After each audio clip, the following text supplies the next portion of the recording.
ਕੁੱਲੂ ਨਫਸਿਨ ਜ਼ਾਇਕਤੁਲ ਮੌਤ। ਹਰ ਜਾਨਦਾਰ ਨੇ ਮੌਤ ਦਾ ਜ਼ਾਇਕਾ ਜ਼ਰੂਰ ਚਖਣਾ।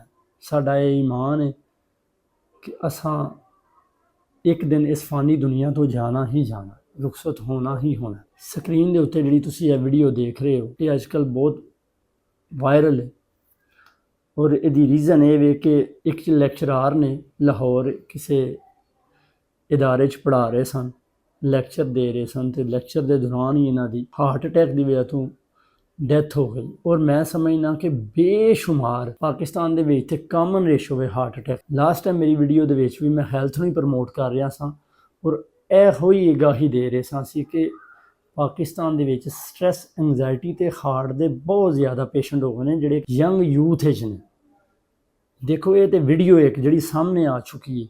ਇਸ ਤੋਂ ਇਲਾਵਾ ਬੇਸ਼ੁਮਾਰ ਐਸੀ ਦੁਨੀਆ ਜਿਹੜੀ ਬਹੁਤ ਜ਼ਿਆਦਾ ਸਟ੍ਰੈਸ ਤੇ ਐਂਗਜ਼ਾਇਟੀ 'ਚ ਆਪਣੀ ਜ਼ਿੰਦਗੀ ਗੁਜ਼ਾਰ ਰਹੀ। ਸਾਡਾ ਫੋਕਸ, ਸਾਡਾ ਇੱਕ ਫਿਕਰਾ ਦਰੁਸਤ ਹੋਣ ਦੇ ਨਾਲ ਸਾਡੇ ਕਈ ਮਾਮਲਾ ਦਰੁਸਤ ਹੋ ਸਕਦੇ ਨੇ।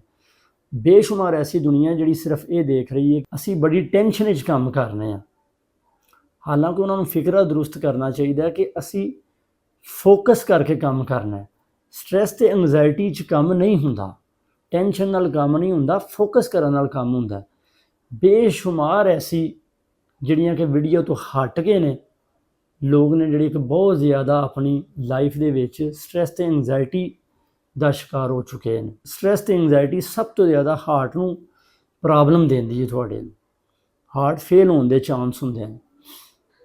ਇਸ ਵਾਸਤੇ ਕੋਸ਼ਿਸ਼ ਕਰੋ, ਜ਼ਿੰਦਗੀ ਮੌਤ ਤੇ ਅੱਲਾ ਦੇ ਹੱਥ ਹੈ, ਹਰ ਇਨਸਾਨ ਨੇ ਜਾਣਾ ਹੀ ਜਾਣਾ, ਲੇਕਿਨ ਅਸਾਂ ਇਹਦੇ ਤੋਂ ਸਿੱਖਿਆ ਕੀ?